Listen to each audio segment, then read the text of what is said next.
নিজের পয়েন্ট, নিজের run rate, এমনকি টুর্নামেন্টে টিকে থাকার সম্ভাবনাকেও ঝুঁকির মুখে ফেলে বাংলাদেশের পাশে দাঁড়ালো পাকিস্তান। ক্রিকেট ইতিহাসে এমন সিদ্ধান্ত খুব কমই দেখা যায়, যেখানে মাঠের ফলের চেয়ে ভ্রাতৃত্বের বার্তাটা বড় হয়ে ওঠে। বিশ্বকাপের মাঠে এই লড়াইকে শুধু ক্রিকেট নয়, একে প্রতিবাদ, আত্মত্যাগ আর রাজনীতির লড়াই হিসেবে দেখছেন বিশ্লেষকরা।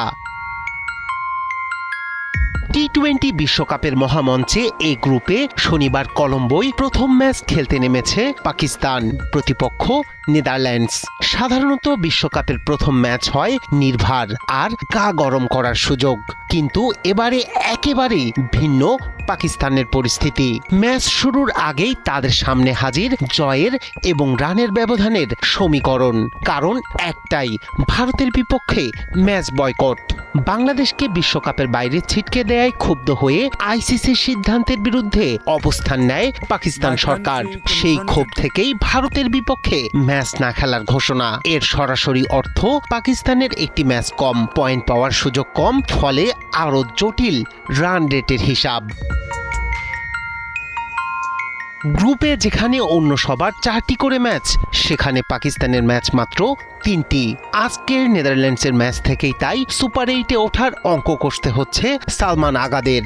শুধু জিতলেই চলবে না, জিততে হবে বড় ব্যবধানে।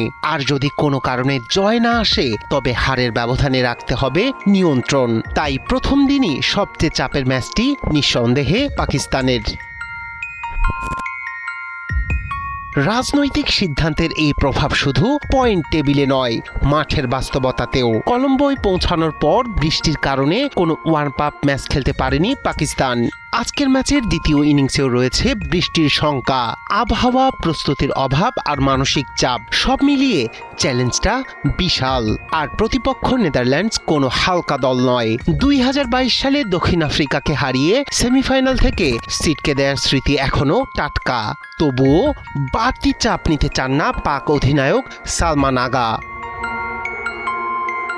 কিন্তু বাস্তবতা হলো, ভারত ম্যাচ বয়কটের প্রভাব আজকের ম্যাচে যেমন আছে, তেমনি থাকবে আমেরিকা ও নামিবিয়ার বিপক্ষেও। গত 3টি আইসিসি টুর্নামেন্টে প্রথম রাউন্ড পার হতে পারেনি পাকিস্তান।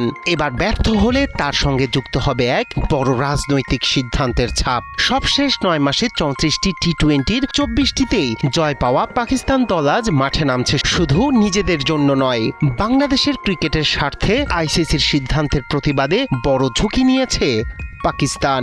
আত্মত্যাগ করেছে পয়েন্ট আর সম্ভাবনার।